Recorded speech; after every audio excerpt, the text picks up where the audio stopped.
السلام عليكم ورحمة الله وبركاته. ازيكم يا حبايبي؟ عاملين ايه؟ وحشتوني. كل سنة وانتم طيبين، رمضان مبارك عليكم يا رب وعلينا وعلى الأمة الإسلامية أجمعين. النهاردة هنعمل اللازانيا. طبعا اللازانيا هو طبق إيطاليانو، بس برضو موجود في كل دول العالم وموجود في مصر طبعا متعارف عليه.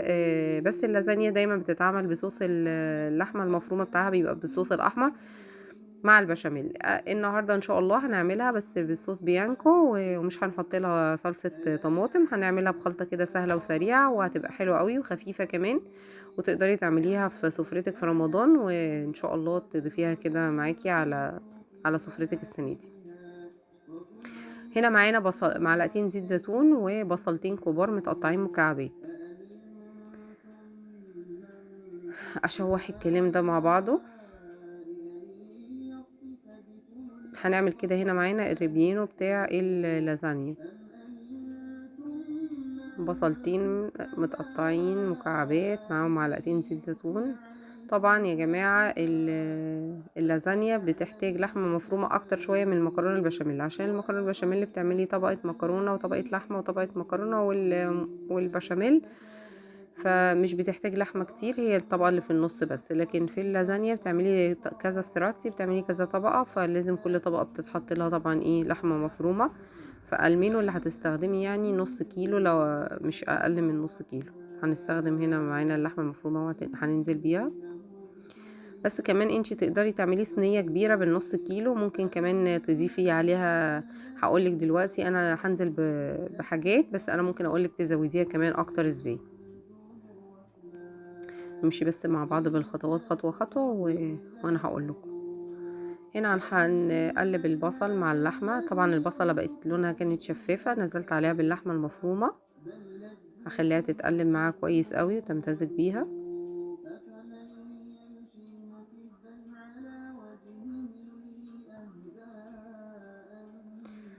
لا إله إلا الله وحده لا شريك له، له الملك وله الحمد، يحيي ويميت وهو على كل شيء قدير. ما ننساش يا حبايبي نذكر الله ونصلي على النبي. اللهم صل وسلم وبارك عليك يا حبيبي يا رسول الله.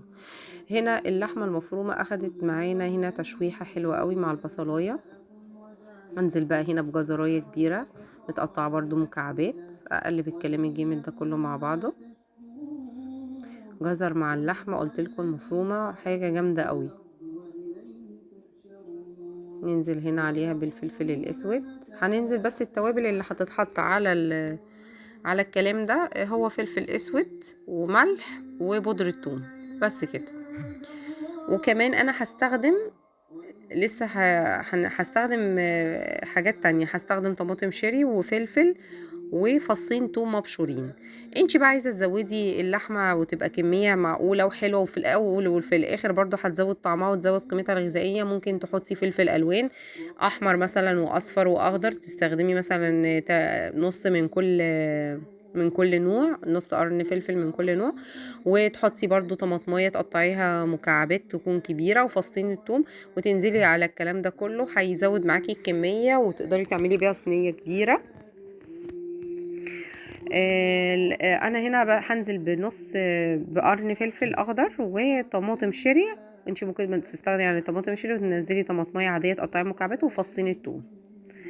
فانت لو عايزه تزودي كميه اكتر من كده وبرضه هتبقى طعمها حلوه جدا جدا جدا جدا، مش بالعكس هتدي كمان طعم وقيمه غذائيه اعلى للطبق، انك تزودي فلفل الوان. بس انا هنا يعني اكتفيت بنص قرن فلفل، مش سبايسي قوي بس كان حلو يعني اداله تيست. وقلبت الكلام الجامد ده كله مع بعضه،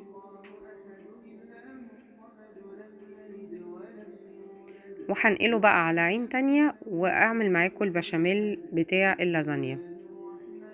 وبشاميل اللازانيا يا جماعة طبعا بيبقى خفيف.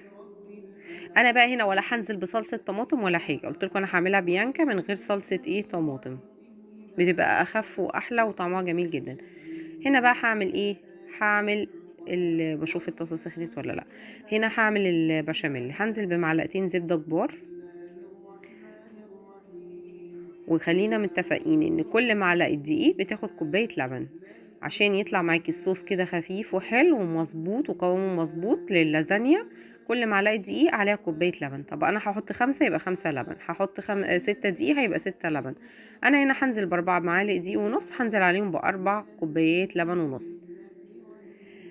بس هنا دقيق، حد هيقول لي لما هتشوفوا دلوقتي الدقيق وانا بقلبه مع الزبده ان الزبده مش كتيره، ان دقيق اكتر من الزبده. حد هيقول لي طب الزبده شويه ومش حاطه زبده كتير، المفروض ان الزبده تبقى سايحه كده مع الدقيق. لا انا بحبها كده يا جماعه، كده اخف شويه وبقلل شويه من كميه الدهون اللي هتبقى في الاكل. وفي نفس الوقت انا اهم حاجه عندي ان دي يكون شرب من الزبده كويس، ومع النار برضو تقلب كويس وبقى له ريحه حلوه كده.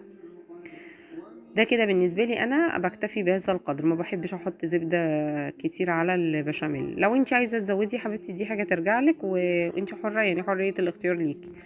بس كده، ولا بيكلكع برضو معايا ولا بيحصل اي حاجه. لو انت قلقانه ان هو يكلكع معاكي وعايزه تزودي نسبه الدهون شويه براحتك، بس صدقيني هيطلع قوام جميل وجامد جدا وهتشوفي بنفسك. هنقلب الكلام الجامد ده كله مع بعضه.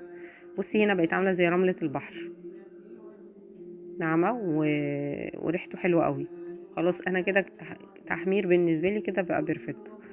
هنزل دلوقتي بقى باللبن. اول حاجه هنزل بكوبايه، اول كوبايه لبن، والف الدقيق جامد معاها، وبعد كده انزل باللبن بقى بقيته ورا بعض. يعني اول واحده بس هي اللي هنزل بيها في الاول، وهقلب وبعدين هرفعها من على النار بعد ما اقلبه تقليبه جامده جامده جامده بسرعه بسرعه بسرعه بسرعه بسرعه. اتلف معايا اهو الدقيق كله امتزج مع اول كوبايه لبن وفك اهو من بعضه. هنزل بقى بعد كده بالتدريج كل اللبن مره واحده. انا بقول لك انا ما طفيتش النار، انا موطيه دلوقتي، هرجع اعلي. بس هنزل بقى باللبن كله مره واحده، الاربع 3 كوبايات ونص التانيين. هحط بقى الكميه كلها واقلب، وهنزل عليهم بملح وفلفل اسود. طيب هنا بقى انا عندي كده خلاص زي اي بشاميل عادي اهو، ما فيهوش اي افتكاسات ولا اي حاجه. في ناس بتنزل ببيض، لا ما بنزلش في الصوص بتاع بالبشاميل عامه، ولا حتى في المكرونه البشاميل. ممكن استخدم بيضه واحده بس في صوص المكرونه البشاميل، لكن على الوش ما بحطش بيض ولا اي حاجه. هنا بقى في اللازانيا مش هنحط بيض خالص، احنا هنعمل الصوص هو صوص اللبن والدقيق والزبدة. وهنزل بعلبة جبنة ريكوتا صغيرة، حوالي 3 معالق كبار من الجبنة الريكوتا. لو انت ما فيش جبنه ريكوتا هتستخدمي في مصر معلقتين قشطه كبار، او هنا لو انت مش عايزه تستخدمي الجبنه ريكوتا وهنا في ايطاليا ممكن تستخدمي معلقتين من اللي هي حوالي علبه بانه دي كوتشينا، اللي هي حوالي 250 جرام من اللي هي كريمه الطبخ يعني. بس انا عن نفسي بحب بقى في البشاميل الجبنه ريكوتا، بتبقى قشطه كده، تحسيها بتدي دسم جامد قوي معايا في البشاميل، وبيطلع ناعم قوي ولا بيكلكع ولا اي حاجه، برضو قوامه بيبقى روعه. هقلب الكلام ده كله مع بعضه. هتشوفي دلوقتي مفيش اي اصلا اثر للجبنه الريكوتا، بتدوب زي القشطه بالظبط، هي تحسيها زي قشطه. فيعني عن تجربة كده جربي الجبنة الريكوتا على الصوص البشاميل بتاع اللازانيا، وانتي تعرفي ان هو يديكي قوام وطعم مختلفين جدا عن المعتاد. بصي هنا بقولك خلاص انا قلبتها، بصي القوام بقى عامل ازاي، وده القوام اللي انا عايزاه. لازم يكون مش تقيل كده، لازم يكون خفيف، علشان اللازانيا بتبقى لسه هتستوى في الايه، في صوص البشاميل ده هو اللي هيطريها ويسويها. دلوقتي انا بقى هنا خلاص كده بقولك انا القوام كده مظبوط، كريميه بطريقه غير طبيعيه. مش هحط بيض، مش هحط اي حاجه تاني. انا بالنسبه لي كده خلاص اكتفي بهذا القدر. ابدا بقى اعمل البشاميل، قصدي ابدا اعمل بقى دلوقتي الطبقات بتاعه اللازانيا. هجيب صينيه، انا هعملها في صينيه البايركس دي، حجمها يعتبر مش كبير ومش صغير، يعني معقوله. هنا كنت بشوف هينفع تيجي بالعرض، لقيتها هتبقى مش كبيره قوي، عشان الصينيه التانية اكبر منها بتيجي معايا بالعرض، فدي مش حاولت فيها بس ما عجبتنيش. فهخليهم كلهم الاربعه بالطول، وهمشي على هذا النظام في كل الصينيه. يبقى انا همشي بيهم 4 4 4 4 في كل طبقه. وطبعا كل واحد على حسب حجم الصينيه اللي بيستخدمها. كل طبقه دلوقتي انا الطبقه الاولانيه حطيت بشاميل تحت وبعدين بشاميل فوق، وبعدين بقى هنزل باللحمه المفرومه وموتزاريلا. وفي الوصفه دي يا جماعه بحبحي ايدك في الموتزاريلا شويه، لان كل ما هتكتري الموتزاريلا كل ما هتديكي طعم جامد جامد جامد في الوصفه دي. هنا هنحط الطبقه بتاعه اللحمه المفرومه والجزر جامده. يا سلام كمان والله لو فلفل الوان كمان، انا حطيت فلفل اخضر بس. هو انا كنت عايزاه يعني تبقى سبايسي شويه، وطلع على فكره مش حامي ولا حاجه، بس مش مشكله.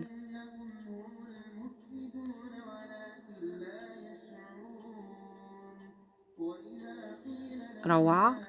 واللحمه المفرومه بصراحه مع التوم بيبقى جامد قوي، بيديها توكو حلو قوي. نزلت هنا على اللحمه المفرومه بحبه رشه موتزاريلا، وهننزل باربعة. خلاص احنا حفظنا النظام ايه، 4 4 4. برضو هنا بقى هنزل ببشاميل، بس هنزل بحبة اكتر من المرة اللي قبلها عشان يتخلل كده فيها كلها وتستوي معايا حلو وتبقى جميلة. برضو لحمة مفرومة وبعدين برضو موتزاريلا وهكذا.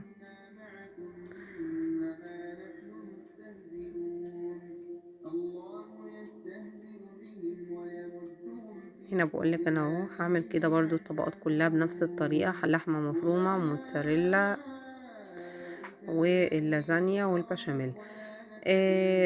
انا هنا هخلص الصينيه كلها بنفس الطريقه. اخر طبقه في ناس بتحب تقفل الصينيه بطبقه لازانيا وبعدين ينزلوا عليها بالبشاميل والموتزاريلا، لا انا بحب اقفل اخر طبقه باللحمه المفرومه وعليها البشاميل وفوقيها الموتزاريلا.